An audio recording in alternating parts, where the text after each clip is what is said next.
Hello and welcome back to our playthrough of The Adventure. Previously on our adventure, our goblin protagonist had a frightening run-in with a mysterious presence. A human-shaped shadow that wrote down a threatening yet unknown to her message within her journal. Meanwhile, tensions continue to rise between the radicals and the priests of the Temple of the Lady of the Moon, and it is rumored the radicals are about to take part in a decisive action against the priests. Is that going to be? Does the shadow threaten return of the horrifying humans? Will our goblin protagonist choose a side?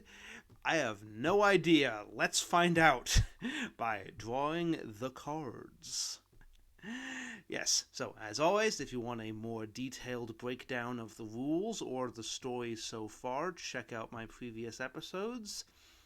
But without any further ado, let's get to drawing, shall we? To begin with, our thing card of the week is... Dun dun dun dun...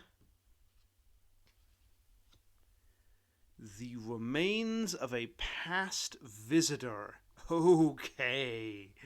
Ooh, that's threatening and potentially ties in well with the themes of the week.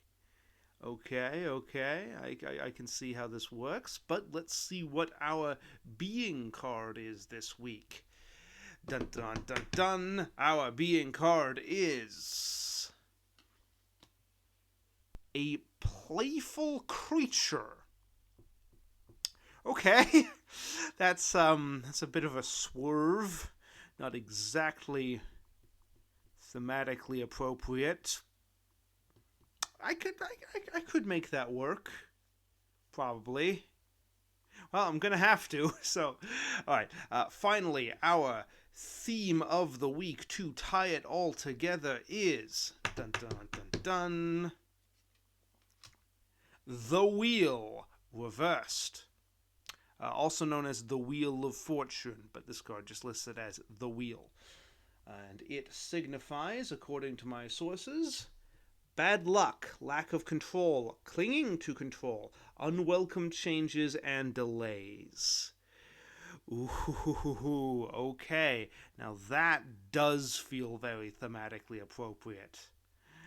Okay, I still don't know what I'm going to do with this, but I think I can make this work. But without any further ado, let's see what happens.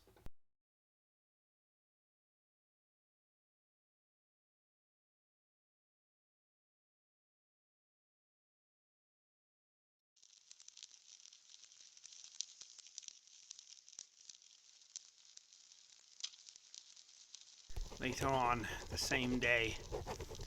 Journal, for a long time now, I have encouraged you to hide and keep my secrets. Now I need you to tell all, Journal. For a long time, I have questioned the truth of the events described in your pages. Now I need you as a record of the true events as they really happened. I must tell you more, Journal, for today has been an eventful day. But this time I write these things as proof of what really happened, which I want you to share with everyone, Journal. I only pray that I will have the opportunity to show everyone.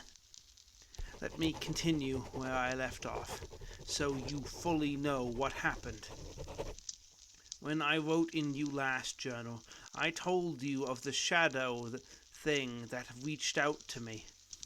When I had written out the event across your pages, Journal, I realized that I was not going mad, but that the shadow thing was the result of human magic. I had never seen its like before, not even in my tunnels when they were invaded. But long ago, when humans were but a distant threat, I heard stories of human shadows arriving before human attacks, tricking goblins into showing themselves. I had dismissed the truth of these stories since my experience of humans was so different, but I fear the truth of them now. I'm so stupid for not seeing it earlier, consumed by my own uncertainties. According to the stories, if you read aloud the human writing, like the mysterious text written in your pages, it will show the humans where you are and kill the one who reads it. No sooner than I put you away, journal, I ran to where I had left your torn-out pages. I ran as fast as I could, but I did not make it in time. It was he who cuts in darkness. He had been following me for days to get me to tell him what I saw in the inner sanctuary, and I had hated him for it, and now it had led him to his death. His mouth was open and blackened as if there was a fire inside of him, and it smelled of human chemicals. In his hand he held the page I had torn from you, journal. He who had bragged about killing dozens of humans was killed by a cruel human trick. As always, the thoughtless humans had their revenge without even knowing what they were doing. I had not time to grieve, though I could not stop the tears or the guilt in my stomach. But I did what I needed to do. I burned the page with the human spell on it, though I knew it was too late. I then ran up the tunnels to tell she who sings in moonlight. But before I could make it even halfway, I began to hear it. The sound of battle. Metal on metal, goblins crying out in fear and pain and rage. I ran faster then, tripping and falling as the tears blurred my vision. I thought the humans were attacking. When I came upon the fighting, it was goblins killing goblins. I had not been the first to find human cuts. His gang must have thought that he died to the witchery of the temple priests. They had rallied the radicals to rioting, but they were still not organized. With whatever weapons they could bring to hand, half a dozen different groups were acting out a dozen different targets without coordination or support. I saw a group with a defaced image of the Lady of the Moon running through the tunnels, threatening any in their way. I saw priests ordering people into the sleeping halls. I saw 3 different radical groups trying to storm the central storehouse. I saw he who stands like stone with over 10 dead goblins at his feet. I ran and ran, now without a destination or goal or hope. It was chaos. It was madness. It was driving me to madness. I saw visions then, the day of burning snow. The smell of goblin blood, the sight of dead goblins, the sound of murder and war. It felt as if my eyes were blinded and lungs choked with the human smoke which was not there. I could not breathe. I found a place to hide under a table in the dark, just like where I was when I first wrote in usual. I do not know how long I stayed there, too long. Today and the day of burning snow felt as one to me. But then I heard something new. A song. A sweet, lulling song. A song to calm the nerves of a weary traveler.